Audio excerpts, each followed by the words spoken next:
नमस्कार दोस्तों, स्वागत है एक बार फिर से आपका सक्सेस क्लासेस में। ये हम विजन का जो टेस्ट नंबर 6 कर रहे हैं, जो कि मॉडर्न इंडिया और करंट अफेयर का वाला टेस्ट है। तो ये उसका जो कि लास्ट और चौथा पार्ट होगा, जिसमें हम जो कि 76 to 100 MCQ को आज देखेंगे। तो चलो फटाफट से शुरू करते हैं बिना किसी देरी के। तो यहाँ पर देखो, जो क्वेश्चन नंबर 76 है आपका 76, ठीक है। ये कह रहा है, निम्न में से कौन से संगठन या आंदोलन की प्रकृति जो है कि सुधारवादी थी। ठीक है, पहला है तत्वबोधिनी सभा, दूसरा है रहनुमाई मजदायशन सभा, तीसरा है देवबंद आंदोलन।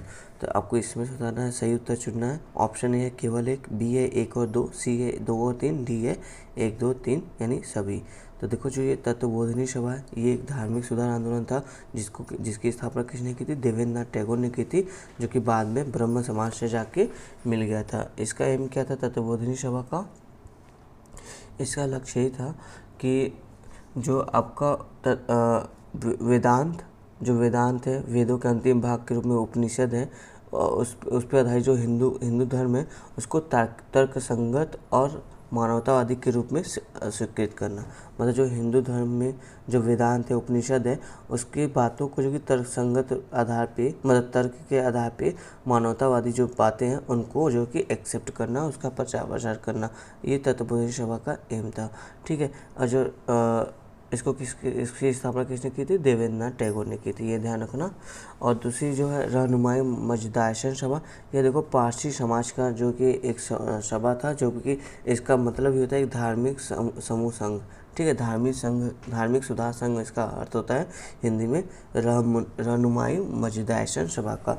ठीक है, इसमें क्या हुआ, जो पारसी समाज था उनमें जो रूढ़िवादिता थी, परंपरागत समस्याएं थी, कुरीतियाँ थी, उनको ख़त्म करके आधुनिक समाज की तरफ उनको ले जाना था। ठीक है, जिसमें जो कि महिलाओं की शिक्षा, विवाह और महिलाओं की सामाजिक स्थिति के संबंध में पारसी सामाजिक रीति रिवाजों का आधुनिकीकरण का आरंभ किया गया। इसकी स्थापना देखो किसने की थी? दादा भाई नौरोजी जो थे हमारे famous the grand old man India of India, वो उन्होंने की थी। और कौन थे इनके साथ? नौरोजी फरदौनजी भी थे, SS बंगाली थे, और अन्य लोग भी थे जिन्होंने इसकी स्थापना की थी। तो ये दोनों तो देखो धार्मिक सामाजिक सुधार आंदोलन थे। तो 1 और 2 जहाँ नहीं हुआ, आपका ऑप्शन कटेगा, ये कटेगा बच्चा डी, बी और डी। तो जो देवबंद आंदोलन था, ये जो कि धार्मिक सुधार आंदोलन नहीं था प्रकृति में, ये जो कि आपका जो ये आंदोलन था देवबंद आंदोलन, इसमें ये कहा गया जो अंग्रेजों की औपनिवेशिक नीति थी उसके विरुद्ध इसको शुरू किया गया था, और उनके विरोध में जो कि चलाया गया था। और बोला गया था जो अंग्रेज हमारे जो कि धार्मिक धर्म में जो बदलाव करे, उसमें आधुनिक मूल्य डालें, हमको ऐसा धर्म नहीं चाहिए, इस्लाम धर्म। हमको जो कि रूढ़िवादी जो हमारा परंपरागत इस्लाम धर्म है, उसी का पुनरुद्धार करने के लिए, मतलब उसी को फिर से रिवाइव करने, मतलब फिर से उसकी स्थापना के लिए जो कि देवबंद आंदोलन चलाया गया था। तो ये ऐसा कोई समाज में परिवर्तन नहीं करा, ये अंग्रेजों के विरुद्ध ही जो कि आंदोलन चलाया गया था। तो 3 हमारा गलत हो जाएगा, इस आधार पे 1 और 2 सही हो जाता है। चलो चलते हैं नेक्स्ट क्वेश्चन को। क्वेश्चन नंबर 77 देखो, यहाँ पे कह रहा है एक व्यक्तित्व के बारे में बात कर रहा है। आपको बताना है कौन से व्यक्तित्व की विषय में बात कर रहा है। कह रहा है वह बंगाल में संस्कृत कॉलेज के प्राचार्य थे। उन्होंने विधवा पुनर्विवाह अधिनियम 1855 के पक्ष में अपनी आवाज़ उठाई। स्कूलों के सरकारी निरीक्षक के रूप में उन्होंने 35 बालिका स्कूलों का संगठन किया है। ठीक है, उपयुक्त परिचित निम्न में से किस समाज सुधारक को संदर्भित कर रहा है? तब ऑप्शन ए है आपका देवेंद्र नाथ टैगोर, बी है ईश्वरचंद्र विद्यासागर, सी है जगन्नाथ शंकर सेठ, डी है करसन दास मूलजे। तो देखो, ये जो बातें कर रहे हैं ना, ये ईश्वरचंद्र विद्यासागर के बारे में बात कर रहा है। ईश्वरचंद्र विद्यासागर ने जो कि 1851 में संस्कृत कॉलेज कलकत्ता में संस्कृत कॉलेज के प्राचार्य भी थे। ठीक है, और उन्हीं के बल पे, उन्हीं के प्रयत्न का यही परिणाम था कि विधवा पुनर्विवाह के पक्ष में जो कि ब्रिटिशर्स ने कानून बनाया था और विधवा पुनर्विवाह को लीगलाइज किया गया था। ठीक है, और उसके बाद देखो, ये जो देवेंद्र नाथ टैगोर है, ये जो कि एक हिंदू धार्मिक दार्शनिक सुधारक थे। ठीक है, जो ब्रह्म समाज के में सक्रिय रूप से एक्टिव थे। इनके बारे में हमने देख लिया। और जो जगन्नाथ शंकर सेठ है, थोड़ा सा इनके बारे में देख लो। यह जो कि भारतीय समाज सेवी और शिक्षाविद थे, और ये जो कि जैसे इनके जो पूर्वज थे वो जो कि पुजारी वाले काम में मतलब संलग्न थे, पर इन्होंने उनसे विपरीत जो कि वाणिज्य के कार्य को संलग्न हुए, वाणिज्य वाला काम मतलब व्यापार वाला काम शुरू किया था। और इन्होंने जो कि स्कूल सोसाइटी और नेटी स्कूल ऑफ बॉम्बे के संस्थापक के रूप में इन्होंने काम किया है। तो इनका दो काम मुख्य है, एक तो आपका नेटी स्कूल ऑफ बॉम्बे और दूसरा स्कूल सोसाइटी, ये दोनों की स्थापना इन्होंने की है। और जो करसन दास मूल जी हैं, देखो इनको बारे में थोड़ा सा भी देख लेते हैं। इन्होंने जो कि गुजराती साप्ताहिक पत्रिका आरंभ की थी जिसका नाम था क्या, सत्य प्रकाश था। ठीक है। और इन्होंने जो कि राजा महाराजा थे या वैष्णववाद थे के उच्च मतलब जो उच्च पुजारी थे उनके द्वारा जो कुछ ऐसे कृत्य होते थे जो अनैतिक होता था, तो ये उस पर जो कि लेख लिखा करते थे, उनके अनैतिक कृत्यों पे जो कि हमला करते थे एक तरह से अपने लेख के जरिए। ठीक है। और इन्होंने जो विधवा विवाह का समर्थन किया, तो इसके कारण इनको जो कि अपने घर परिवार से भी निकाल दिया गया था। तो ठीक है, तो ये बात है, हमने कुछ इन लोगों के बारे में जानी। और ये जो आंसर का होगा ऑप्शन बी, ईश्वरचंद्र विद्यासागर के बारे में ये पूरा कथन कह रहा था हमसे। चलते अपने नेक्स्ट क्वेश्चन। देखो नेक्स्ट क्वेश्चन हमारा है, भारतीय राष्ट्रीय कांग्रेस का वर्ष 1907 का सूरत अधिवेशन, ठीक है, स्वतंत्रता आंदोलन के इतिहास में महत्वपूर्ण है। क्यों महत्वपूर्ण है ये आपको बताना है। ऑप्शन ए है, कांग्रेस द्वारा मुस्लिमों के लिए पृथक निर्वाचन मंडल स्वीकार किया गया।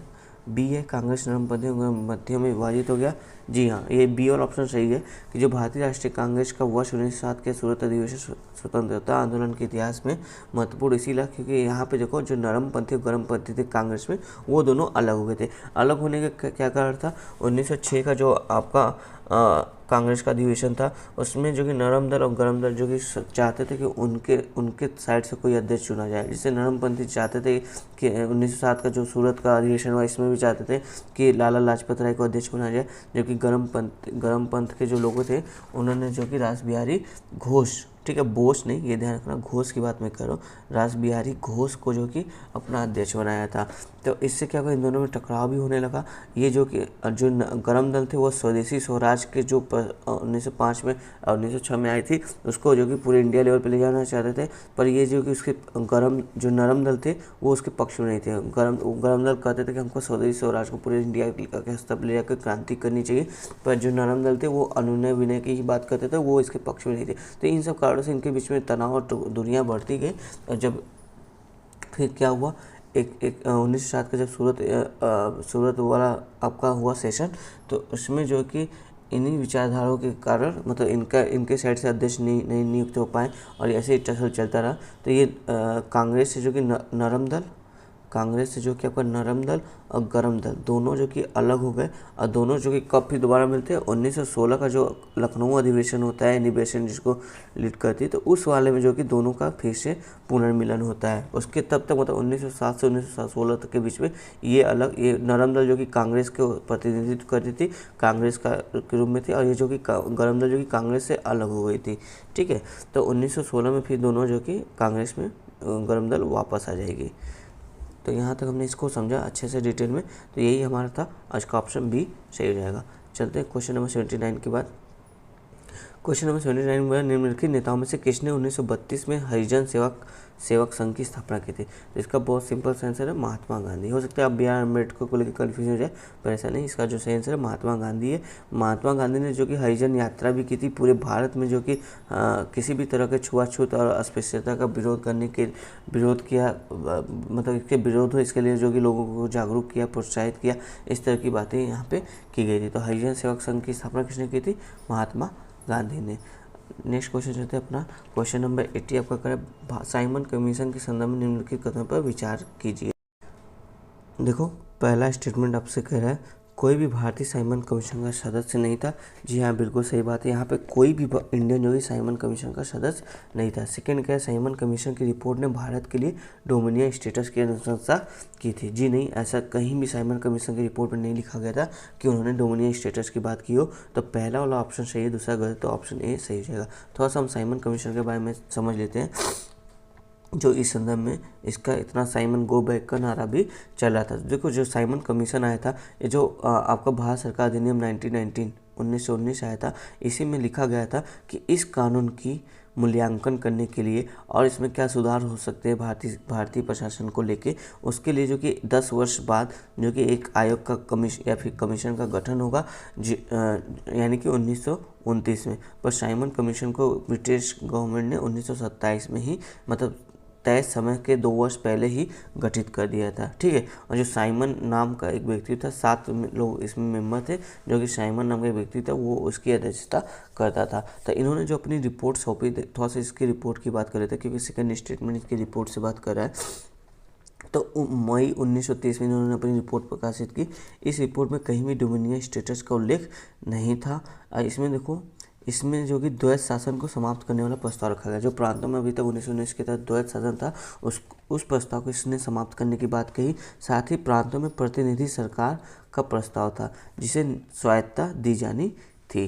ठीक है, इसमें कहा गया कि जो गवर्नर है, गवर्नर के पास आंतरिक सुरक्षा के संबंध में विवेकाधीन शक्तियाँ और विभिन्न समुदाय की रक्षा के लिए प्रशासकीय शक्तियाँ भी होनी चाहिए। मतलब गवर्नर को जो कि आंतरिक सुरक्षा और प्रशासकीय शक्ति जो कि दी गई थी, ऐसा इस रिपोर्ट में बात की गई थी। और प्रांतों को स्वायत्तता देने की बात की गई थी, लेकिन डोमिनियन स्टेटस की बात नहीं की गई थी। तो हमारा ऑप्शन ए केवल एक सही हो जाता है। ठीक है, चलते हैं नेक्स्ट क्वेश्चन। क्वेश्चन नंबर 81 हमसे कहता है, वर्ष 1858 के पश्चात सेना में किए गए परिवर्तनों के संदर्भ में निम्नलिखित कथनों पर विचार किया। 1858 क्यों टाइम लाइन है? क्योंकि 1857 में वो आपका क्रांति हुई थी, है ना। 1857 में क्रांति हुई थी, तो उसी के बाद जो कि अंग्रेजों ने सेना में कुछ बदलाव किए ताकि ऐसी क्रांति दोबारा ना हो पाए, क्योंकि ये एक सैन्य ही क्रांति थी। मंगल पांडे ने इसकी शुरुआत की थी, है ना। तो उसी आधार पे तो पहला कह रहा है पॉइंट इसमें पहला स्टेटमेंट कह रहा है आपसे, सेना में भारतीयों की तुलना में यूरोपियों का अनुपात कम कर दिया गया। ओके। सेकेंड कह रहा है, यूरोपीय सैनिकों को भौगोलिक और सैन्य रूप से महत्वपूर्ण स्थानों पर तैनात किया गया। ऑप्शन आपको सही बताना है, देखो सही पूछे। ऑप्शन है केवल एक, बी है केवल 2, सी है दोनों, डी है कोई नहीं। तो इसको ध्यान से देखो, जो पहला स्टेटमेंट यहाँ पे बोला है कि सेना में भारतीयों की तुलना में यूरोपियों का अनुपात कम कर दिया, जी नहीं, बिल्कुल गलत है। यहाँ पे उल्टा हो गया, बल्कि जो यूरोपीय थे उनकी संख्या बढ़ा दी गई, भारतीयों की संख्या कम कर दी गई। क्यों? क्योंकि ताकि ये जो दोबारा इंडियन मतलब नेशनलिज्म है इंडियन आर्मी के अंदर, वो दोबारा ना आ जाए। ठीक है, तो इसमें देखो क्या अनुपात रखा गया। जो बंगाल का एरिया था, जो कि काफ़ी सेंसिटिव एरिया था, वहाँ पे एक भारतीय के संबंध में 2 यूरोपीय सेना, मतलब कोई ऐसा एक समूह था जिसमें बटालियन था, जिसमें एक अगर 10 भारतीय तो इसमें 20 यूरोपीय सेना भी होंगे। ऐसा यूरोप में किया गया, 1:2 का रेशियो भारतीय और यूरोपियों के बीच में किया गया। तथा मद्रास और मुंबई के एरिया में 2:5 का अनुपात था, मतलब कि 2 अगर यूरोपीय सेना है तो यहाँ पे 5 जो कि भारतीय सेना होंगे। ठीक है, इस तरह की जो यहाँ पे प्रावधान किया गया। और इसमें क्या प्रावधान किया गया, थोड़ा सा देख लो। तो यहाँ पे जो भारतीय सेना थे, उनको जातीय आधार पे, क्षेत्रीय आधार पे जो कि उनका गठन किया गया, ताकि उनमें जो कि राष्ट्रवाद की भावना ना पनपे और उसमें जो कि क्षेत्रीयता की भावना और जातीयता की भावना ही रहे। ठीक है, इसके साथ साथ सेना के भारतीय भाग संगठन में जो इसको क्या बोलते हैं, संतुलन और जवाबी संतुलन। ठीक है, इस तरह का जो इन्होंने सैनिकों का जो कि संगठन किया था, इसको क्या बोलते हैं, संतुलन और जवाबी संतुलन। मतलब कि मान लो अगर इंडियन वाला आर्मी कुछ रिवोल्ट करता था, इसके सामने जो कि हमारा यूरोपियन आर्मी है, वो इसको जो कि संतुलित करने का काम करेगा, इसको जो इसके अंदर नेशनलिज्म लाने की बात नहीं करेगा। एक तरह से जो कि बांटो और राज करो की नीति के पर भी आधारित थी। और देखो इसमें क्या था, जो भारतीय रेजिमेंट के विभिन्न जातियों समूह का मिश्रण बना दिया गया, ताकि वे सभी एक दूसरे को प्रतिशोधित करते रहे। मतलब जातिवाद बढ़ा दिया कि हमारी जाति श्रेष्ठ, आपकी जाति श्रेष्ठ नहीं है। तो ये जो भारतीय है, ये आपस में ही लड़ना शुरू कर देंगे एक दूसरे, मतलब ये कभी एक साथ आएंगे ही नहीं। तो इस तरह से कुछ इन्होंने व्यवस्था की थी। ठीक है, तो ये हमारा यहाँ पे आपको ऑप्शन देखो, ऑप्शन बी केवल 2 सही है, पहला गलत है क्योंकि यूरोपियों का अनुपात बढ़ा दिया गया था। चलते पे नेक्स्ट क्वेश्चन, क्वेश्चन नंबर 82 की तरफ। देखो क्वेश्चन नंबर 82 आपका लाहौर अधिवेशन 1929 से संबंधित है, इसके संबंध में बात कर रहा है। चलिए ये देखते क्या बोलता है। इस बोला निम्न से घटनाएं, कौन सी घटनाएं इस अधिवेशन में घटी थी। पहला बोला राष्ट्रीय आर्थिक कार्यक्रम पर प्रस्ताव, ओके। सेकंड बोला द्विराष्ट्र सिद्धांत अस्वीकार करने का प्रस्ताव, ओके। थर्ड कह रहा है पूर्ण स्वराज की घोषणा, ओके। चौथा कह रहा है मूल अधिकारों पर प्रस्ताव। तो क्या लाहौर अधिवेशन में देखिए इसमें से कौन कौन से प्रस्ताव आए थे, तो आपको सही तो बताना है। ऑप्शन है केवल 1 और 2, बी है केवल 3, सी है 3 और 4, डी है 1, 3, 4। सोचिए क्या आया था लाहौर अधिवेशन में। तो देखो जो यहाँ पे बोला पूर्ण स्वराज की घोषणा, ये तो बिल्कुल सही आपको पता होगा। तो जहाँ 3 नहीं वो ऑप्शन एलिमिनेट हो जाएगा, ऑप्शन ए हमारा एलिमिनेट हो गया। और बाकी देखो जो राष्ट्रीय आर्थिक कार्यक्रम का प्रस्ताव था, ये इसमें नहीं लाया गया था। द्विराष्ट्र सिद्धांत, ये भी अस्वीकार करना तो बड़ी दूर की बात है, क्योंकि द्विराष्ट्र सिद्धांत जो कि 1940 में लाहौर का अधिवेशन जब हुआ था, तो मुस्लिम लीग द्वारा लाया ही गया था। तो जब वो 1940 में लाया गया, तो इसको अस्वीकार 1929 में कैसे करेंगे, इसको तो अस्वीकार 1940 के बाद ही किया जाएगा। ठीक है, तो पहला दूसरा हमारा गलत है, तीसरा सही। इस आधार पे देखो क्या हम आंसर पूछते, पहला दूसरा गलत है, तीसरा सही है। और देखो चौथा, देखो मूल अधिकारों पर प्रस्ताव, ये भी जो कि आपका कराची अधिवेशन जो 1931 का हुआ था उसमें लाया गया था, ना कि लाहौर अधिवेशन में। तो ये वाला ऑप्शन भी गलत है, तो हमारा ऑप्शन बी सही है, केवल 3। ठीक है, इसमें से जो और बाकी है आपका राष्ट्रीय आर्थिक कार्यक्रम पे जो आपका लाया गया था ना, देखो जो आपका ये लाहौर अधिवेशन था जिसमें क्या क्या मांगे की गई थी, इसको हम देख लेते हैं क्या क्या प्रस्ताव रखा गया था लाहौर अधिवेशन 1929 में। एक तो आपका ये पूर्ण स्वराज वाली बात कही गई थी, ठीक है। दूसरा बोला गया था जो गोलमेज सम्मेलन होगा उसका हम बहिष्कार करेंगे, ठीक है। और थर्ड बात कही गई थी कांग्रेस कार्य समिति, जो कांग्रेस वर्किंग कमेटी है, इसने जो कांग्रेस वर्किंग कमेटी को सविनय अवज्ञा कार्यक्रम आरंभ करने के लिए जो कि अनुमति दे दी गई थी, और जिसमें ये भी था कि हम करों का भुगतान यानी टैक्स का भुगतान नहीं करेंगे, तथा विधानसभा के सभी सदस्य जो कि अपने पद से इस्तीफा देंगे। तो इस तरह की बात जो कि लाहौर अधिवेशन में की गई थी। और जो कराची अधिवेशन था, कराची वाले अधिवेशन में ही जो कि मूल अधिकार की बात की गई थी, ठीक है। और कराची अधिवेशन में ही जो कि राष्ट्रीय आर्थिक कार्यक्रम पर प्रस्ताव भी रखा गया था। तो ये दोनों बातें जो कराची अधिवेशन की है, जबकि द्विराष्ट्रीय सिद्धांत जो कि ये लाहौर अधिवेशन है, लेकिन 1940 में जब आया था मुस्लिम लीग द्वारा, तब की बात है। तो हमारा ऑप्शन बी सही होता है, केवल 3। चलते पर नेक्स्ट क्वेश्चन देखो, नेक्स्ट हमारा क्वेश्चन है 83 देखो क्या कहते हैं। 19वीं सदी में नील विद्रोह के संदर्भ में आपसे बात कर रहा है। पहला स्टेटमेंट देखो नील विद्रोह के संदर्भ में, या इंडिगो रिवोल्ट जो हम कहते हैं उसके बारे में कह रहा है। यह विद्रोह संयुक्त प्रांत के पश्चिमी क्षेत्र में हुआ था। क्या ये संयुक्त प्रांत यानी यूपी में हुआ था? जी नहीं, यह तो बंगाल में हुआ था ना। ये नील विद्रोह कहाँ हुआ था? आपका बंगाल में हुआ था। तो पहला यहाँ पे ये स्टेटमेंट गलत हो जाता है। बंगाल में जो एक नादिया जिला है वहाँ पे हुआ था। इसके जो लीडर थे दिगंबर विश्वास और विष्णु विश्वास, इन दोनों की लीडरशिप में ही जो कि नील विद्रोह हुआ था। ये इनके लीडर का नाम याद रखिएगा, लोकेशन भी याद रखिए, बंगाल में हुआ था। तो पहला स्टेटमेंट हमारा गलत हो जाता है। और दूसरा स्टेटमेंट देखो, पहला स्टेटमेंट गलत तो हमारा ऑप्शन ए भी गलत हो जाएगा। दूसरा स्टेटमेंट देखो, यूरोपीय बंगाल मालिकों के विरुद्ध यह विद्रोह बाद में औपनिवेशिक सरकार के विरुद्ध आंदोलन में परिवर्तित हो गया। ओके, तो जो नील विद्रोह था वो औपनिवेशिक सरकार के विरुद्ध कभी नहीं था, ठीक है। ये हमेशा ही यूरोपीय बंगाल मालिकों के ही विरुद्ध था। और जो नील विद्रोह कर रहे थे उन्होंने जो कि कानूनी रूप से इसका विद्रोह करने की कोशिश की है। और इसके आधार पर जो कि इनका संघर्ष इतना बढ़ गया था कि जो यूरोपीय शासन थी उन्होंने जो कि एक नील आयोग का भी गठन किया था इस मामले की जांच के लिए, या इंडिगो कमीशन इससे कह लो, उसकी जो कि गठन की थी। तो इससे क्या हुआ कि जो किसान थे उनको लगा कि जो ब्रिटिश सरकार है वो हमारे पक्ष में है, और जो ये यूरोपीय बंगाल मालिक है ये इनके जो ब्रिटिशर्स है वो इनके खिलाफ जो कि कार्रवाई करेंगे। तो ये ब्रिटिश सरकार के विरुद्ध नहीं था। तो हमारा सेकंड स्टेटमेंट गलत हो जाता है, पहला स्टेटमेंट भी गलत हो जाता है। तीसरा देखो, समस्या की जांच करने के लिए नियुक्त किए गए नील आयोग ने पाया कि नील की खेती की जो प्रणाली वो दंडात्मक थी। जी हाँ, बिल्कुल सही है। जो आयोग गठित किया गया तो उसने यही रिपोर्ट में अपनी बात की कि ये जो प्रणाली थी नील की खेती करने के लिए, ये जो कि दंडात्मक थी। इसमें होता क्या था, किसानों के मान लो किसानों का लैंड है, ठीक है, इनको एक अग्रिम राशि दे दी जाती थी। जितना भी लैंड का होता था उतना दे दिया जाता था, और उनको बोला जाता था आप यहाँ पे नील की खेती कीजिए और ये नील हमको दीजिए। ये नील क्या करते थे, यहाँ से लेकर इसको जो कि ब्रिटेन में जो कि इसका एक्सपोर्ट कर लेते थे। ब्रिटेन में नील काफ़ी इसकी डिमांड थी नील की, ठीक है।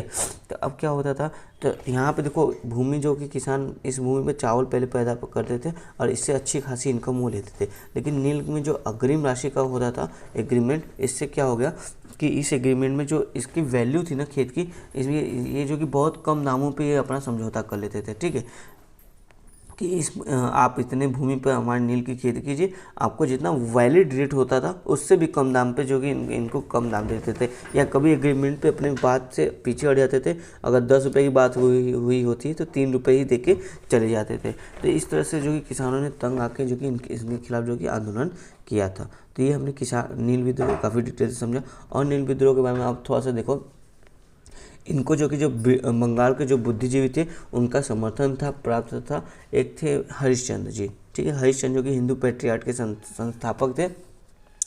हरिश्चंद्र मुखर्जी ने जो कि इन इलाकों का बराबर जो कि अपने अखबारों में जो भी रोज़मर्रा की खबरें आती थी इस इलाकों से, तो उसको प्रकाशित किया है। और एक है दीनबंधु मित्र नाटक है, दीनबंधु मित्र का एक नाटक है नील दर्पण, ठीक है। नील दर्पण में भी ये इंडिगो रिवोल्ट या इंडिगो को लेकर किसानों की किस तरह शोषण होता था, इसका भी काफ़ी अच्छे से जो कि सजीव चित्रित किया गया है। तो एक आप दीनबंधु मित्र की नाटक नील दर्पण भी याद रखिएगा। और हरिश्चंद्र जो हैं उन्होंने जो अपनी हिंदू पैट्रियार्क जो था उसमें भी इन्होंने बहुत कुछ इसके बारे में बताया है।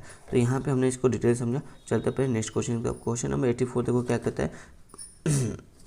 क्वेश्चन नंबर 84 आपसे कह रहा है कांग्रेस के अधिवेशनों और भारतीय रियासतों की स्वतंत्रता संग्राम में भागीदारी के संदर्भ में निम्नलिखित कथनों पर विचार कीजिए। ओके, पहला स्टेटमेंट आपसे कह रहा है वर्ष 1920 के नागपुर अधिवेशन में पहली बार भारतीय रियासतों के लोगों को भारतीय राष्ट्रीय कांग्रेस के नाम पर राजनीतिक गतिविधियां आरंभ करने की अनुमति दी गई थी। ओके, सेकेंड कह रहा है वर्ष 1938 के हरिपुरा अधिवेशन ने स्वतंत्रता संघर्ष के आह्वान का भारतीय रियासतों के लोगों तक विस्तार किया।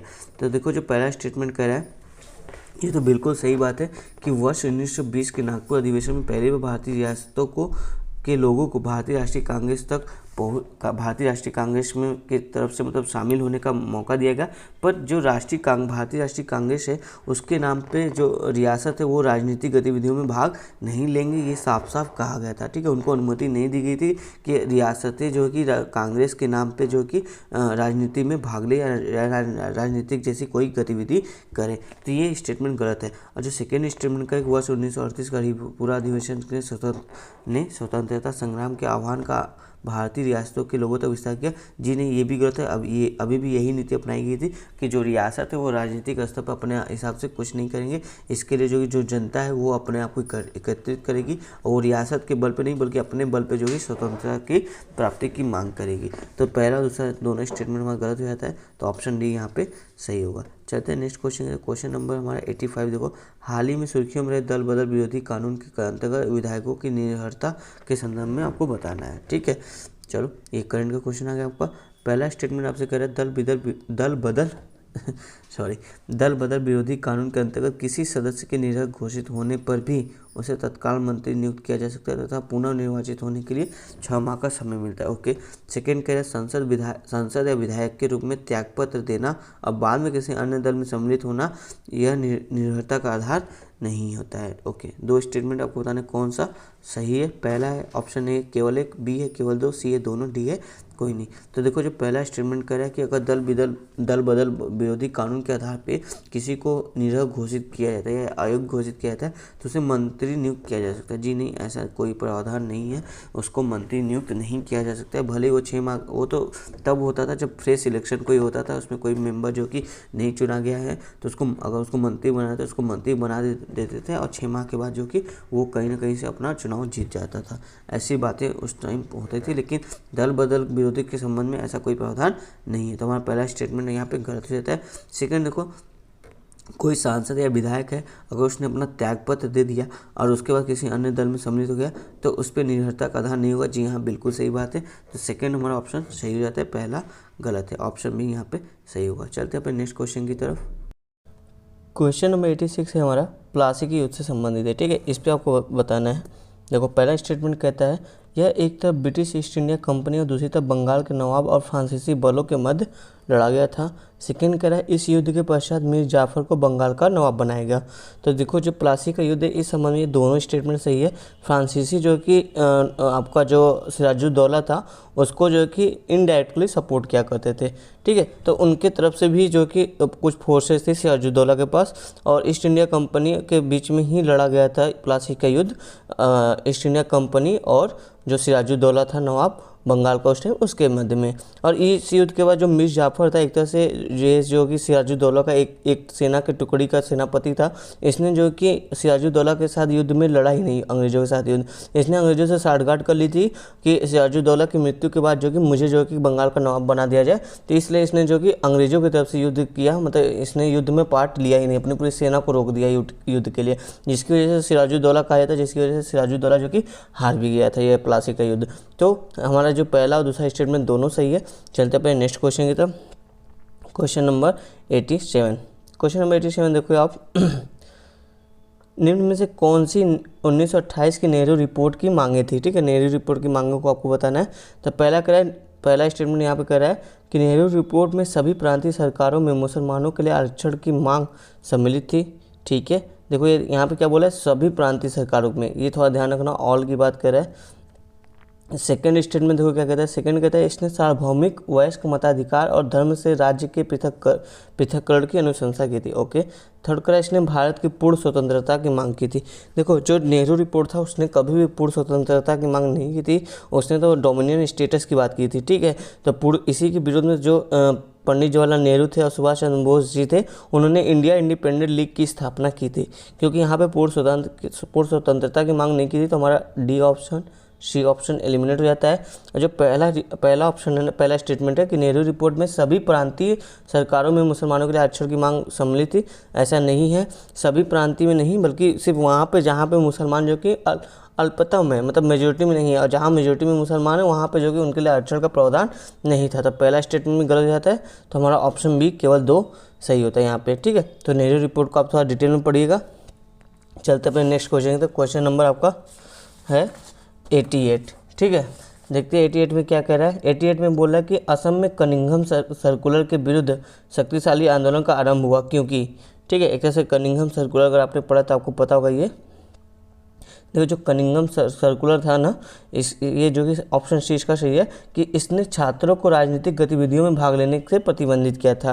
तो ये जो सर्कुलर चलाया गया था, इसीलिए चलाया गया था कि जो छात्र, उनके गार्जियन को हिदायत दी गई थी कि आपके जो छात्र हैं वो सिर्फ और सिर्फ स्टडी फोकस करें, वो जो कि ये इस तरह के जो आंदोलन चल रहे हैं उसमें वो भाग ना ले। तो इसीलिए जो कि ये सर्कुलर चलाया गया था, कनिंघम सर्कुलर। ठीक है, ये असम के क्षेत्र में हुआ था, ये ध्यान रखना। ये यहाँ पे ना असम में कनिंघम सर्कुलर, तो इसका ऑप्शन सी यहाँ पे सही रहता है। चलते हो यहाँ पे नेक्स्ट क्वेश्चन है, क्वेश्चन नंबर 89। देखो 89 क्या है, निम्न में से कौन से दल 1928 से साइमन कमीशन के बहिष्कार के भागीदारी थे, मतलब किसने किसने इसको बहिष्कार किया था। पहला है लिबरल फेडरेशन, सेकेंड है बहिष्कृत हितकारिणी सभा, थर्ड है भारतीय औद्योगिक और वाणिज्यिक कांग्रेस, फोर्थ है आपका हिंदू महासभा। तो देखो जो हिंदू महासभा था उसने तो डेफिनेटली जो है कि इसका बहिष्कार किया था, तो हमारा ऑप्शन बी और ए एलिमिनेट हो जाता है। ठीक है, और जो आपका भारतीय औद्योगिक और वाणिज्यिक कांग्रेस था, इन्होंने भी जो इसका विरोध किया था। ठीक है, उसके देखो 3 तो दोनों में हमारा कॉमन है। ठीक है, तो अभी और देखो जो आपका बहिष्कृत हितकारिणी सभा था, इसकी स्थापना B.R. अम्बेडकर ने की थी, और इन्होंने जो है कि साइमन कमीशन का बहिष्कार नहीं किया था, बल्कि इनके साथ सहयोग का अप्रोच लाया था। ठीक है, तो इस हिसाब से देखो जो बी वाला ऑप्शन है ना, सेकेंड ऑप्शन है कि बहिष्कृत हितकारिणी सभा, तो इन्होंने जो कि इसका विरोध नहीं किया था, तो हमारा सेकेंड स्टेटमेंट गलत जाता है। तो जहाँ सेकेंड देखो फोर्थ वाले में तो ये नहीं होगा, तो ऑप्शन सी हमारा सही रहता है। तो और लिबरल फेडरेशन, इन्होंने भी जो कि साइमन कमीशन का विरोध किया था। केवल आपका देखोगे तो जो बहिष्कृत हितकारिणी सभा था, B.R. अम्बेडकर जी द्वारा स्थापित जो था, इन्होंने जो कि साइमन कमीशन का विरोध नहीं किया था। बाकी 1, 3, 4 इन तीनों ने विरोध किया, तो ऑप्शन सी यहाँ पे सही रहता है। चलो क्वेश्चन नंबर 90 देखते क्या है। क्वेश्चन नंबर 90 आपसे कह रहा है, एक सेकेंड, ये हाँ, क्वेश्चन नंबर 90 आपसे कह रहा है, पुर्तगाली भारत में सर्वप्रथम आए और उन्होंने लगभग 1 शताब्दी तक पूर्वी व्यापार पर एकाधिकार बनाए रखा, फिर भी वे भारत में प्रभुत्व बनाए रखने में असमर्थ थे। ठीक है, मतलब अंग्रेज आए, उन्होंने जो कि अपना प्रभुत्व बना लिया, जबकि पुर्तगाली उनसे पहले आते, पर उन्होंने अपना प्रभुत्व नहीं बनाया था। इसके पीछे क्या कारण थे वो आपको बताना है। तो पहला स्टेटमेंट देखो कह रहा है कि उनके व्यापारियों को भूस्वामी जमींदारी की तुलना में कम शक्ति प्राप्त थी। ठीक है, ओके। सेकेंड कह रहा है अन्य यूरोपीय शक्तियों की तुलना में वे नौवहन विकास में पिछड़ गए थे। ओके। थर्ड कह रहा है उन्होंने धार्मिक असहिष्णुता की नीति को अनुसरण किया। ठीक है, धार्मिक असहिष्णुता मतलब जो हिंदू धर्म था उसको जो कि इतना परवाह नहीं करते थे, उसको अनदेखा करते थे और अपने ही धर्म का प्रचार जोरों में करते थे। तो इस तरह की बातें थी। ठीक है, तो ये देखो ये तीनों कारण बिल्कुल सही है। इसी के कारण जो कि उनका जो नौवहन शक्ति था वो भी कमज़ोर था, उन्होंने उस पर ध्यान नहीं दिया, ज़्यादा फोकस नहीं किया। इसलिए जो ब्रिटिशर्स थे उन्होंने अपने नौवहन शक्ति, और फ्रांस ने भी तो अपने नौवहन शक्ति को काफ़ी मजबूत किया था। उनके व्यापारियों को भूस्वामी जमींदारों की तुलना में कम शक्ति प्राप्त है। जी हाँ, बिल्कुल सही बात है। ये जो उनके व्यापारी थे सिर्फ ट्रेड से मतलब रखते थे, वो यहाँ पे जो कि कोई कब्जा करने वाला की बात नहीं थी, तो इसलिए जो कि उनके पास शक्तियाँ कम थी, वो ज़्यादा जो कि ये इसमें राजनीति में हस्तक्षेप नहीं करते थे। तो ये तीनों कारण हैं जिसके कारण जो कि पुर्तगाली एक शताब्दी तक व्यापार कर पूर्वी व्यापार पर एकाधिकार होने के बावजूद भी वो जो है कि अपना प्रभुत्व नहीं बना पाए। तो ऑप्शन डी इसका सही हो जाएगा। चलते नेक्स्ट क्वेश्चन। क्वेश्चन नंबर 91 देखो क्या करें। क्वेश्चन नंबर 91 है, 19वीं शताब्दी के दौरान ब्रिटिश भारत में औपनिवेशिक आर्थिक नीतियों का मार्गदर्शन निम्नलिखित में से किन उद्देश्यों ने किया है।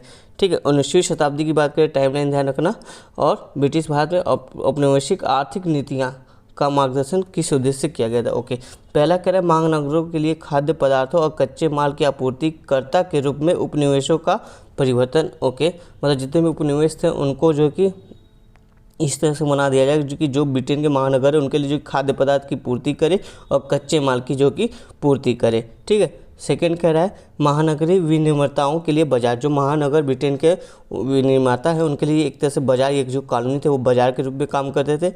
तीसरा क्या है, ब्रिटिश पूंजी के निवेश हेतु क्षेत्र, जो ब्रिटिश के बड़े बड़े पूंजीपति थे उन्होंने यहाँ पे निवेश किया। जैसे देखो रेलवे में डलहौजी ने जो कि जो बाहरी मतलब गवर्नमेंट के अलावा जो ब्रिटिशर जो कि यहाँ पे निवेश करते थे उनको 5 से 10% जो कि ब्याज दिया जाता था, ये फिक्स था। तो इस तरह से भी जो कि इनकी नीतियाँ थी कि जो ब्रिटिश पूंजी है उनके निवेश के लिए एक क्षेत्र बनाना कॉलोनी को। तो ये तीनों जो है कि आप देखो सही स्टेटमेंट है। 19वीं शताब्दी में जो कि इसी तरह का जो कि कॉलोनियल में परिवर्तन देखने को मिला था ब्रिटिशर्स के द्वारा। क्वेश्चन नंबर 92 देखते हैं हम, भारत में सिविल सेवाओं के संदर्भ में निम्नलिखित कथनों पर विचार करें। देखो 92 क्या करे आपसे सिविल सेवाओं के संबंध में बात करने के लिए बात कर रहा है। तो पहला स्टेटमेंट कर रहा है, लॉर्ड कॉर्नवालिस ने पसंदीदाबद्ध सिविल सेवाओं और गैर पसंदीदाबद्ध सिविल सेवाओं को आरंभ किया था। ओके, सेकंड कह रहे हैं, लॉर्ड वेलेजली ने सिविल सेवाओं में भर्ती होने वाले प्रशिक्षण हेतु कलकत्ता में फोर्ट विलियम कॉलेज की स्थापना की थी। ओके, थर्ड स्टेटमेंट आपका देखो क्या कह रहा है आपसे, 1853 के चार्टर एक्ट ने सिविल सेवकों की भर्ती के लिए खुली प्रतियोगिता का परीक्षा का प्रावधान किया। तो क्या ये 1853 के चार्टर एक्ट था जहाँ पे ओपन जो कि कंपटीशन का प्रयोग किया गया था सिविल सेवक की भर्ती के लिए? ये थोड़ा आप रिकॉल कीजिए। तो आपको सही ऑप्शन बताना है। ऑप्शन ए है केवल 1 और 3, ऑप्शन बी है केवल 2, ऑप्शन सी है केवल 1, ऑप्शन डी है 1, 2, 3। तो देखो जो आपका यहाँ पे देखो पहला वाला स्टेटमेंट है कि कॉर्नवालिस ने जो कि सिविल सेवा को 2 भागों में बांट दिया था। जी हाँ, बिल्कुल सही है। दूसरा क्या है, लॉर्ड वेलेजली ने सिविल सेवाओं में भर्ती के लिए जो कि प्रशिक्षण के लिए कलकत्ता में फोर्ट विलियम कॉलेज की स्थापना, ये भी बिल्कुल सही स्टेटमेंट है। और तीसरा भी बिल्कुल सही है, 1853 का जो चार्टर एक्ट था उसी की तहत जो कि सिविल सेवाओं को ओपन कंपटीशन के थ्रू जो कि भर्ती की गई थी। तो ये आपका तीनों ऑप्शन सिविल सेवा के संबंध में सही है। थोड़ा सा इस वाले टॉपिक को आप थोड़ा सा जो लॉर्ड कॉर्नवालिस का सुधार है इसकी सिविल सेवा में, ठीक है, लॉर्ड वेलेजली की जो योगदान है, तो इनको थोड़ा आप डिटेल में पढ़िएगा क्योंकि इनसे क्वेश्चन आपको हमेशा देखने को मिलते हैं हिस्ट्री का, मॉडर्न हिस्ट्री का। ठीक है, तो इनको अच्छे से समझ लीजिएगा आप बुक से। नेक्स्ट क्वेश्चन की तरफ चलते हैं। क्वेश्चन नंबर 93 देखिए। क्वेश्चन नंबर 93 आपसे कह रहे हैं, क्रांतिकारी समाजवादी नेता भगत सिंह निम्न में से किस संगठन से संबंधित थे? पहला हिंदुस्तान सोशलिस्ट रिपब्लिकन एसोसिएशन, दूसरा नौजवान भारत सभा, तीसरा वर्क्स एंड पीजेंट्स पार्टी। तो देखो जो भगत सिंह थे वो इन तीनों से ही जुड़े हुए थे। ठीक है, HSRA से भी जुड़े थे और जो पंजाब में नौजवान भारत सभा गठित हुआ था उससे भी, और वर्क्स एंड पीजेंट पार्टी जो था उससे भी। तो ये जो आपको भगत सिंह है ये मार्क्सवादी से थोड़ा सा प्रभावित हो चुके थे, इसलिए जो पीजेंट थे, वर्कर थे, उनको सपोर्ट में ये हमेशा खड़े रहते थे। और आगे चलो नेक्स्ट क्वेश्चन नंबर 94 देखते क्या है। 94 कह रहा है, हाल ही में आरंभ की गई कृषि अवसंरचना कोष योजना के संदर्भ में निम्नलिखित कथन विचार करें। देखो ये आपका करंट का क्वेश्चन आ गया, कृषि अवसंरचना कोष के बारे में आपसे बात कर रहा है। तो क्या कह रहे हैं यहाँ पे, इसका उद्देश्य फसल उत्पन्न और संरचना में सुधार से संबंधित परियोजनाओं का वित्त पोषण करना है। ओके, सेकंड कर यह एक केंद्र प्रायोजित योजना है। देखो जो एग्रीकल्चर वाला सब्जेक्ट है ना, ये स्टेट लिस्ट का भी सब्जेक्ट है। ठीक है, तो ये केंद्र प्रायोजित योजना नहीं है, इसमें जो केंद्र, सेंटर और स्टेट दोनों मिलकर काम करेंगे। ठीक है, तो ये आपका सेकंड स्टेटमेंट गलत हो जाता है। जो पहला स्टेटमेंट बोला है कृषि अवसंरचना कोष का, जी हाँ, इसका उद्देश्य जो है कि फसल उपरांत जब फसल पक जाता है, कट जाता है, तो उसके बाद जो कि अवसंरचना में सुधार से संबंधित जो भी परियोजनाएं होंगी उसके वित्त पोषण के लिए इस तरह का एक फंड या कोष बनाया गया है। थोड़ा सा इसको और अच्छे से देखिए, थोड़ा सा इसके बारे में समझते हैं कि जो आपका ये कोष बनाया गया था इसमें क्या है। तो इसमें देखो कम से कम एक आने वाले 10 साल मतलब 2021 से लेकर 2030 तक का ये प्रोजेक्ट है कि इन 10 सालों में कम से कम 1 लाख करोड़ का फंड जो कि हमको रखना है और हर साल जो कि 10,000 करोड़ करके इसमें फंड एलोकेट होगा। अब इस फंड का उपयोग कहाँ होगा, जैसे किसी का जो फसल हो गया उसको फसल कटने के बाद उसका रख रखाव के लिए, उसका जो इंफ्रा निर्माण होगा बेटर रखने के लिए, ट्रांसपोर्ट करने के लिए जो भी होगा, तो उसमें जो भी पैसे की जरूरत पड़ेगी तो वो यहाँ से इस फंड से उसको जो कि पैसे दिए जाएंगे एक तरह से ऋण के तौर पे, ठीक है। इसमें हो सकता है आपका गवर्नमेंट जो कि आपका जो ब्याज है वो माफ़ कर दे, जो भी ब्याज होगा तो वो माफ़ कर दे, लेकिन जो ये ऋण होगा वो आपको चुकाना होगा, ठीक है। मतलब अगर आपको ऐसा नहीं कि जैसे क्या होता था कि कोई भी प्रोजेक्ट है, अब उसके लिए क्या होता था, अगर पास होता था पर ये समस्या होती थी फंड नहीं है, फंड कहाँ से लाए, तो ये एक तरह से उस फंड को प्रोवाइड कर रहा है, पर आपको वो फंड भरना है, ऐसा नहीं कि ये फ्री में आपको देगा, ठीक है। तो आपको धीरे धीरे करके वो फंड भरना है। गवर्नमेंट बहुत ज़्यादा कर सकती है, आपको जो इसमें जो ऋण है उसको जो कि माफ़ कर सकती है, मतलब जो ब्याज है, जो ऋण का जो ब्याज है बस ब्याज को माफ़ कर सकती है, लेकिन आपको ऋण तो चुकाना होगा। तो इस तरह का ये कुछ अच्छा, एक बहुत ही अच्छा फंड है। चलो इसका जो ऑप्शन ए है वो सही होता है, केवल एक, और सेकेंड वाला गलत हो जाता है। क्वेश्चन नंबर 95 की तरफ चलते हैं। क्वेश्चन 95 देखो क्या कहता है, चौकीदार विरोधी आंदोलन के संदर्भ में निम्नलिखित कथनों पर विचार करें। ओके, पहला क्या है, चौकीदार विरोधी आंदोलन सविनय अवज्ञा आंदोलन का भाग बन गया। ओके, सेकंड क्या है, चौकीदार एक कर था जिसे पंचायतों द्वारा ग्रामों पर आरोपित किया जाता था। ओके, थर्ड का है, दक्षिणी और उत्तरी पश्चिमी भारत के विभिन्न भागों में प्रतिष्ठित था। तो देखो जो ये थर्ड वाला स्टेटमेंट बिल्कुल ये गलत है, सही नहीं है। क्यों? क्योंकि ये जो चौकीदार वाला जो टैक्स वाला सिस्टम था ये पूर्वी भारत में आपका लागू था, ना कि उत्तरी और दक्षिणी भारत में। तो हमारा थर्ड वाला स्टेटमेंट गलत है, जहाँ पर 3 है उसको आप एलिमिनेट करो, तो ये देखो डी एलिमिनेट हो जाएगा, सी एलिमिनेट हो जाएगा, बी भी एलिमिनेट हो जाएगा, आपका ऑप्शन ए सही है। जी हाँ, चौकीदार विरोधी आंदोलन ने जो कि सविनय आंदोलन में भाग लिया था, और चौकीदार जो कि एक कर था जिसने पंचायतों द्वारा ग्रामों पर आरोपित किया जाता था। तो ये जो लोग थे उन्होंने बोला कि हम कोई टैक्स नहीं देंगे पंचायतों को, क्योंकि ये जो चौकीदार था ना, एक चौकीदार था, ये एक तरह से जो ब्रिटिशर्स जो पुलिस थे, थाने के लोग थे, उनका एक तरह से मुखबिर था। मुखबिर कहने का मतलब एक तरह से उनका मुखबिर को मैं कैसे समझाऊँ, मुखबिर कहने का मतलब उनका एक तरह से समझो उन्हीं के लिए काम करने वाला आदमी था, जो कि आपके गांव का ही कोई एक सदस्य हो सकता था, लेकिन गांव वालों को पता नहीं होगा कि ये पुलिस के लिए काम करता है, ठीक है। तो एक तरह से खबरी का काम करता था, मुखबिर को आप समझो ऐसे पुलिस का एक तरह से खबरी था, और उसी को जो टैक्स है जो कि जनता द्वारा लेकर दिया जाता था, उन्हीं के द्वारा वो जो कि टैक्स भी कलेक्ट करने का काम करता था, और उसी से जो कि पैसे जो जनता से टैक्स कलेक्ट है उसी से उसको जो कि सैलरी दी जाती थी। तो इस तरह का कुछ एक सिस्टम था चौकीदारी वाला। तो ये आपको समझ आया होगा उम्मीद है। तो ऑप्शन डी इसका सही है, नहीं सॉरी डी नहीं, ऑप्शन ए, 1 और 2, क्योंकि थर्ड वाला गलत, ये पूर्वी भारत में ही लागू था। चलते मैं नेक्स्ट क्वेश्चन नंबर 96 देखिए क्या कह रहा है, United nation convention against torture के संदर्भ में निम्नलिखित कथनों में से कौन से सही है। पहला स्टेटमेंट आपसे कह रहा है, यह ऐसे देशों में अपराधियों के प्रत्यर्पण को प्रतिबंधित करता है जहाँ यातना का खतरा होता है। ओके, सेकंड करें, भारत ने समझौते पर हस्ताक्षर और इसकी अभी पुष्टि की है। तो देखो पहला स्टेटमेंट बिल्कुल सही है, पर सेकंड वाला गलत है। क्यों गलत है? क्योंकि यहाँ पे इंडिया ने तो इसको साइन किया पर इसको रेटिफाई यानी अभी पुष्टि नहीं की है। तो आपका सेकंड गलत हो जाता है, फर्स्ट वाला सही है। तो ऑप्शन ए केवल एक यहाँ पे सही हो जाएगा। चलते हुए नेक्स्ट क्वेश्चन नंबर 97 देखो क्या कह रहा है। क्वेश्चन नंबर 97 देखिए यहाँ पे क्या कह रहा है, भारतीय स्वतंत्रता आंदोलन के संदर्भ में खुदाई खिदमतगारों ने आयोजित किया था। ये खुदाई खिदमतगार के बारे में हमने जो कि पिछले इसमें एक और क्वेश्चन आया था उसमें हमने काफ़ी डिटेल्स इसको डिस्कस किया था। तो देखो ये क्या है, इन्होंने क्या आयोजित किया था। पंजाब में किसान आंदोलन, जी नहीं। गुजरात में जनजातियों के उत्थान के लिए आंदोलन, जी नहीं। उत्तर पश्चिमी सीमांत प्रांत में अहिंसक प्रतिरोध आंदोलन, जी हाँ। ये देखो एक तरह से गांधीवादी प्रवृत्ति के थे, मतलब ये जो कि हिंसा में बिलीव नहीं करते थे, ये अहिंसा के जरिए जो कि इन्होंने अपनी पूरी फौज भी तैयार की थी, जिसको जो कि लाल कुर्ती के नाम से जाना था, क्योंकि इनका जो ड्रेस था वो रेड कलर का था। ठीक है, हमने काफ़ी डिटेल्स इसको समझा था जब पिछली बार इसका क्वेश्चन आया था। तो इसका ऑप्शन सी सही रहता है यहाँ पे। क्वेश्चन नंबर 98 देखते हैं क्या कह रहा है। एक्टिव फार्मास्यूटिकल इंग्रेडिएंट एपीआई के बारे में बात करें या फिर सक्रिय औषधि सामग्री के बारे में बात करें। तो पहला स्टेटमेंट करें कि एपीआई औषधियों के निर्माण हेतु आवश्यक औषधि उत्पाद की जैविक रूप से सक्रिय सामग्री है। ठीक है, जो एपीआई है वो, जैसे ये एपीआई मान लो एक कोई मटेरियल है, ठीक है, अब कोई ये औषधि है, ठीक है, तो इसके ये औषधि प्रॉपर तरीके से काम करे इसके लिए जो कि इसको इसमें मिलाया जाता है। तो क्या इस तरह की बात करें, पहला स्टेटमेंट हमको ये कह रहा है। सेकंड देखो क्या कह रहा है, भारत विश्व में एपीआई का सबसे बड़ा उत्पादक और निर्यातक देश है, जी नहीं। भारत जो कि एपीआई का सबसे बड़ा उत्पादक नहीं, बल्कि जो चाइना से बहुत अत्यधिक मात्रा में हम लोग इंपोर्ट करते हैं। तो जो चीन है वो एपीआई यानी कि एक्टिव फार्मास्यूटिकल इंग्रेडिएंट का सबसे बड़ा उत्पादक देश है और हम लोग की बहुतायत में जो कि चीन से इसका जो कि इंपोर्ट करते हैं। अभी कोविड-19 के टाइम में बहुत सारी मेडिसिन का जो कि इंपोर्ट बंद हो गया था एक्टिव फार्मास्यूटिकल इंग्रेडिएंट का, तो बहुत सारे मेडिकल जो कि मेडिसिन जो कि महंगे भी हो गए थे और अवेलेबल भी नहीं थे क्योंकि इनका प्रोडक्शन इसकी वजह से कम हो गया था, तो उसी वजह से ये न्यूज़ में था। तो ऑप्शन इसका सही हो जाएगा, सेकेंड वाला गलत हो जाएगा। चलते अपने नेक्स्ट क्वेश्चन की। तो क्वेश्चन नंबर 99 देखो क्या कहता है आपसे। क्वेश्चन नंबर 99 आपसे कहता है निम्नलिखित कथनों पर विचार कीजिए। पहला स्टेटमेंट कह रहा है प्रारंभिक राष्ट्रवादियों ने सक्रिय रूप से औद्योगिक श्रमिकों के अधिकारों की मांग की। ओके।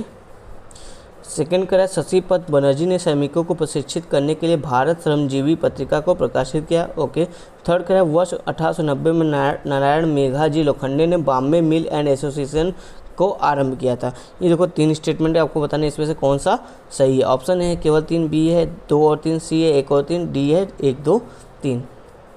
तो देखो जो पहला स्टेटमेंट है ना, यहाँ बोला कि प्रारंभिक राष्ट्रवादियों ने सक्रिय रूप से औद्योगिक श्रमिकों के अधिकारों की मांग की थी। जी नहीं, प्रारंभिक राष्ट्रवादी कौन, जो हमारे नरम दल के नेता थे उनकी बात की जा रही है। तो उन्होंने जो कि पहले जो कि भारत को जो कि धीरे धीरे जो कि स्वतंत्रता की ओर या डोमिनेट स्टेटस की बात या थोड़े थोड़े अधिकारों की मांग की बात की गई थी। अभी इनके द्वारा जो कि श्रमिकों के अधिकारों की मांग उतनी नहीं की गई थी। श्रमिकों के अधिकारों की मांग किसके द्वारा की गई, ज़्यादातर गर्म दल के जो नेता थे उनके द्वारा। तो पहला स्टेटमेंट हमारा गलत हो जाता है। दूसरा देखो शशिपद बनर्जी, इन्होंने श्रमिकों को शिक्षित करने के लिए भारत श्रमजीवी पत्रिका का प्रकाशन किया। जी हाँ, बिल्कुल सही है। ये पत्रिका आप याद रखिएगा और कभी कभी मैचिंग के लिए भी आ जाता है, तो सेकेंड वाला बिल्कुल सही है। थर्ड देखो वर्ष 1890 में नारायण मेघाजी लोखंडे ने बॉम्बे मिल एंड एसोसिएशन का आरंभ किया। जी हाँ, ये भी बिल्कुल सही स्टेटमेंट है। तो हमारा जो ऑप्शन जो कि बी है वो सही हो जाता है। चलिए चलते अपने नेक्स्ट क्वेश्चन की। क्वेश्चन नंबर 100 लास्ट क्वेश्चन हमारा होगा। देखिए ये क्या कहता है। वर्ष 1942 में गठित युद्धोपरांत आर्थिक विकास समिति ने बॉम्बे प्लान के मसौदे तैयार किए थे। तो बॉम्बे प्लान से संबंधित आपसे क्वेश्चन कर रहा है कि बॉम्बे प्लान में किसका प्रावधान किया गया था। पहला कह रहा है व्यापक भूमि सुधार, सेकेंड कह रहा है उत्पादन का सहकारिताकरण। ओके। थर्ड कह रहा है श्रमिक कल्याण योजना की श्रृंखला। फोर्थ कह रहा है पूर्ण राष्ट्रीयकरण। तो देखो जो बॉम्बे प्लान था, इन्होंने जो कभी भी मतलब एक तरह से उद्योगपतियों का एक प्लान था कि आगे कैसे जो कि भारत का उद्योग का जो ढांचा है या संरचना कैसे वो आगे विकसित होगा, कैसे काम करेगा, तो उस पर एक प्रॉपर प्लान बनाया गया था। तो ये जो पूर्ण राष्ट्रीयकरण की भावना थी ये नहीं था, यहाँ पे जो कि आंशिक राष्ट्रीयकरण की बात की गई थी। तो आप देखो क्योंकि देखो अगर पूर्ण राष्ट्रीयकरण हो जाएगा तो जो पूंजीवादी की स्वतंत्रता है वो कम हो जाएगी और इससे जो कि जो गवर्नमेंट की हस्तक्षेप बढ़ जाएगी, इसलिए जो कि आंशिक राष्ट्रीयकरण की बात की गई थी। तो फोर्थ स्टेटमेंट हमारा गलत हो जाता है। तो डी और सी दोनों गलत हो जाते हैं, बचा बी और ए। तो देखो बी और ए दोनों में 1 और 3 है, ठीक है। तो यानी पहला और तीसरा व्यापक भूमि सुधार और श्रमिक कल्याण योजना की श्रृंखला, ये दोनों सही है। अब दूसरा देखो उत्पादन का सहकारिताकरण, ये भी सही है आपका, ठीक है। तो उत्पादन का सहकारिताकरण भी बॉम्बे प्लान का ही एक पार्ट था, उसमें भी इसकी बात की गई थी। तो देखो आपका ऑप्शन जो है कि एक सेकेंड,